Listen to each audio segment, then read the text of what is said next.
আমি যে কথা বলতেছিলাম, হুজুর সাইয়েদনা এত বড় ওলি হওয়ার পরেও মনে রাখবেন, যে যত বড় ওলি হবেন, যে যত বড় বুজুর্গ হবেন, যে যত বড় বিদ্বান হবেন, যে যত বড় বিজ্ঞানী হবেন, সেটি শিশুকালেই কিন্তু বোঝা যায়, তাই কিনা? আপনি খোঁজ নিয়ে দেখেন, যে সমস্ত শিশু বিজ্ঞানী হয়েছে, যে সমস্ত শিশু বড় বড় জ্ঞানী গুণী হয়েছেন, কবি হয়েছেন, লেখক হয়েছেন, সবকিছু স্ফুরণ ঘটে মাতৃকুলে। সবাই বলেন আলহামদুলিল্লাহ। এবং আপনারা যে আশ্চর্য হবেন, বিজ্ঞান বলছে মাতৃকুলে না, মাতৃ পেটের মধ্যে সেই শিশুর কি মেলা হবে, ভালো হবে না খারাপ হবে, মাতৃ পেটের মধ্যেই সেই শিশু জন্মগত ভাবে তার একটা জিন তৈরি হয়ে যায়। জিন মানে বয়স আগে যে জিন না, এটা হলো বৈজ্ঞানিক জিন, যে মানুষ মরে যাওয়ার পরও তার চুল নিয়ে, তার একটি কোষ নিয়ে গবেষণা করলে পাওয়া যাবে এই মানুষটি কোন জাতের, কোন বংশ থেকে এসেছে, এই মানুষটি কতদিন আগে মরেছে, তাকে কি বিষ দিয়ে মারা হয়েছে না ছুরি চালিয়ে মারা হয়েছে। এই বৈজ্ঞানিকরা গবেষণা করে ফরেন্সিক ল্যাবরেটরিতে যদি এই গবেষণা করা হয় সেটি জানতে পারে। আমি যে কথাটি বলছিলাম, মাতৃপেটের মধ্যে শিশুর আখলাক করে ওঠে। সেজন্য আমার নওজোয়ান ভাইরা যারা বিয়ে করেছেন অথবা করবেন, আর মুরব্বীরা যারা আছেন তাদেরকে তো বলে লাভ নেই, হ্যাঁ, নওজোয়ান ভাইদেরকে বলতে হবে যে যারা নতুন বিবাহ করেছেন অথবা বিবাহ করতে যাবেন, মায়ের পেটকে, আপনার স্ত্রীর পেটকে সবসময় সুস্থ এবং সবল রাখবেন। সুস্থ সবল মানে আমার মতো মোটা না, সুস্থ সবল মানে এখানে এমন কোন জিনিস প্রবেশ করতে দিবেন না যে জিনিস প্রবেশ করলে আপনার সন্তানের চরিত্র খারাপ হয়ে যাবে। সবার নাউজুবিল্লাহ। কারণ আপনার হাতে চাবিকাঠি, আপনার স্ত্রী আপনার ফোনের অপেক্ষায় থাকে, আপনি কত রসের রসের আলাপ করেন, কত সুন্দর সুন্দর কথা বলেন, আপনার একটি কথার জন্য আপনার স্ত্রী কথা শোনার জন্য লালায়িত, আনন্দিত, আহ্লাদিত, অপেক্ষা করছেন যে আপনি একটু কথা শুনবেন। আপনি হাজার কথা বলুন, স্ত্রীর সাথে কথা বলা, রসের আলাপ করা গুনাহ সওয়াব, অবশ্যই সওয়াব। আল্লাহ রাসূল বলছেন, কথা লম্বা হয়ে যাচ্ছে, আল্লাহ রাসূল বলছেন এমন একদিন আসবে যখন মানুষ ইমান বাঁচাতে পারবে না, হাতে ঘাটে মাঠে ঘরে হানকায় কোথাও গেলে, মানে কোথাও যাও ইমান বাঁচার কোনো জায়গা থাকবে না। দুইটি জায়গা থাকবে আল্লাহ রাসূল বলছেন, একটা হলো পাহাড়ে আর একটা হলো বউয়ের কাছে। সুবহানাল্লাহ। বউয়ের কাছে গেলে মনে রাখবেন আপনার ইমান নিরাপদ, শয়তান আর এদিক সেদিক দুঃখ দিতে পারবে না। বউয়ের এক আরেকটু সামনে সবাই, বউয়ের সংস্পর্শ, বউয়ের সান্নিধ্য একজন স্বামীর জন্য এত নিরাপদ যেখানে শয়তান যাইতে পারে না।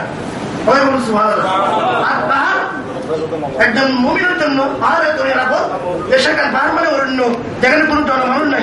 মানুষ থাকলে তো আমরা শয়তানি খেয়াল মাথায় কিন্তু আসবে, তার সম্পদ কেড়ে নিতে ইচ্ছে করবে, তাকে হামলা করতে ইচ্ছে করবে, সুন্দরী ভ্রমণে দেখলে সেদিকে দেখে। এগুলো মানুষের কাছে থাকলে আমি যেখানে জনগণের থেকে বিচ্ছিন্ন, পুরের মধ্যে পাহাড়ের মধ্যে আমার খানা দানার কোনো কিছু ব্যবস্থা নাই, সেখানে আমার শয়তান ঢুকুর থেকে। সুতরাং আল্লাহ রাসূলের হাদিস, দুই জায়গায় মানুষ নিরাপদ।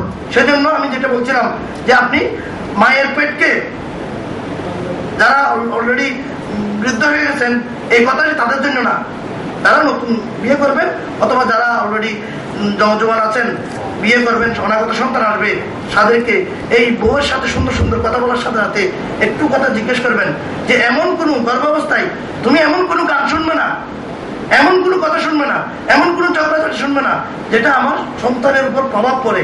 সেটা কোরআন হাদিসের কথা না, সেটা বর্তমান বিজ্ঞানের কথাও আছে। বিজ্ঞানের মতো এটা যে মা যদি গর্ভবতী মা যেই কাজ বেশি পছন্দ করবে, ছেলেও সেই কাজ বেশি পছন্দ করবে। মা যদি ফজরে উঠে নামাজ না পড়ে, যদি মানে টিভি রিমোট ছেড়ে দেয়, গান শুনে, ছেলেও দেখবেন সেটা একটি বেহায়া ধরনের ছেলে আপনার পয়দা হবে। ছেলের দোষ না, আমার দোষ, আমার দোষ, কারণ আমি আমার স্ত্রীকে ঠিক করতে পারলাম না। সেজন্য তার নওজোয়ান ভাইদের অনুরোধ থাকবে, আপনার স্ত্রীদের কাছে এই কথাটি আবদারটি রাখবেন যে তুমি যাই অন্য সময় যাই করছো করো না কেন, করছো সেটা দেখার, সেটা পরের বিষয়, কিন্তু যখন আমার সন্তান তোমার পেটে আছে তখন তুমি সাবধানে চলাফেরা করবে। এই সমস্ত জিনিস যেগুলো শরীয়ত নিষিদ্ধ সেগুলোর থেকে বেঁচে থাকবে, তাহলে আপনি আশা করতে পারেন। এবং কোরআন তেলাওয়াত যদি করে, তাহলে হুজুর সাইয়েদনা আপনারা শুনছেন, আপনারা আমার চেয়ে বেশি জানেন। গোসবাক 18 পারা কোরআনের হাফেজ কেন হলেন? যেহেতু তার মা সবসময় কোরআন তেলাওয়াত করতেন। কারণ আল্লাহ পাক সুবহানাহু ওয়া তাআলা নাভির সাথে, ছেলের কানের সাথে, ছেলের নাভির সাথে, ছেলের পুরো শরীরের সাথে এমন ভাবে ফিট করে দিয়েছেন, মায়ের রক্তের সাথে ছেলের নারী স্পন্দন এমন ভাবে সম্পৃক্ত করে দিয়েছেন যে আপনি যা যা মা করে সবকিছু ছেলে শুনতে পাই এবং দেখতে পাই। সবাই বলুন সুবহানাল্লাহ। 313 দিন। এই জন্য এই 120 দিন পর ভ্রূণ হত্যা যেটা বলা হয়, বর্তমানে ভারতে সবচেয়ে বেশি ভ্রূণ হত্যা হয়। পৃথিবীর যত উন্নত কান্ট্রি, উন্নত দেশ আছে, সেখানে বেশি মহামারী আকারে ভ্রূণ হত্যা দেখা দিয়েছে। যে মানব আমরা চাই না। বিশেষ করে বর্তমানে আল্ট্রাসোনোগ্রাফির যুগে আপনি জানতে পারেন, আপনি না জানলেও অনেকে বলে দেয়, আপনি জানতে পারেন যে আপনার সন্তান ছেলে না মেয়ে। আপনি সন্তান ছেলে না মেয়ে। আমি আমার নিজের কথাই বলি, আমার স্ত্রী আমাকে 2 মাস আগে বলছেন যে আপনি ছেলে চান কি মেয়ে চান।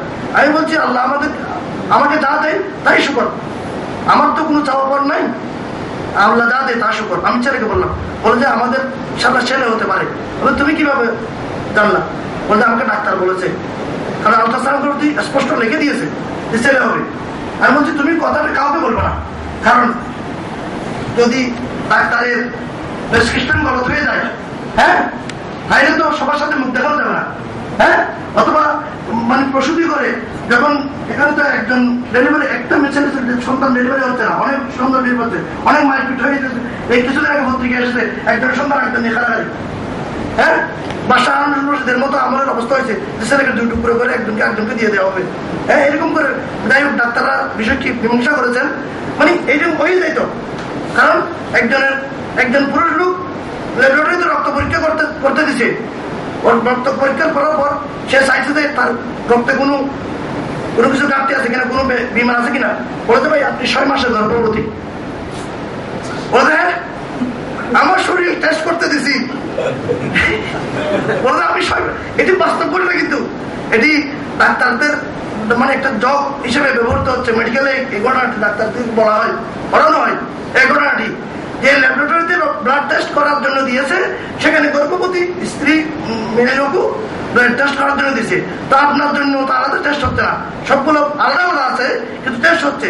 তো আপনার লেভেল পরিবর্তন হওয়ার কারণে আপনার লেভেলে এসেছে যে আপনি ম্যালেরিয়ার টেস্ট দিতে গেছেন, বলে আপনি 6 মাসের গর্ভবতী, এখন আপনি হাসবেন না কাঁদবেন।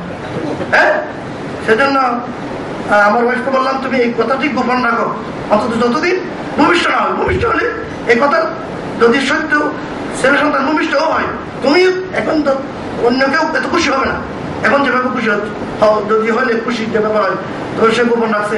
আমি যে কথাটি বলতে চাচ্ছিলাম যে মায়ের পেট সেটি আপনার সন্তান তৈরির কারখানা, শারীরিক ভাবে না, মানসিক এবং আধ্যাত্মিক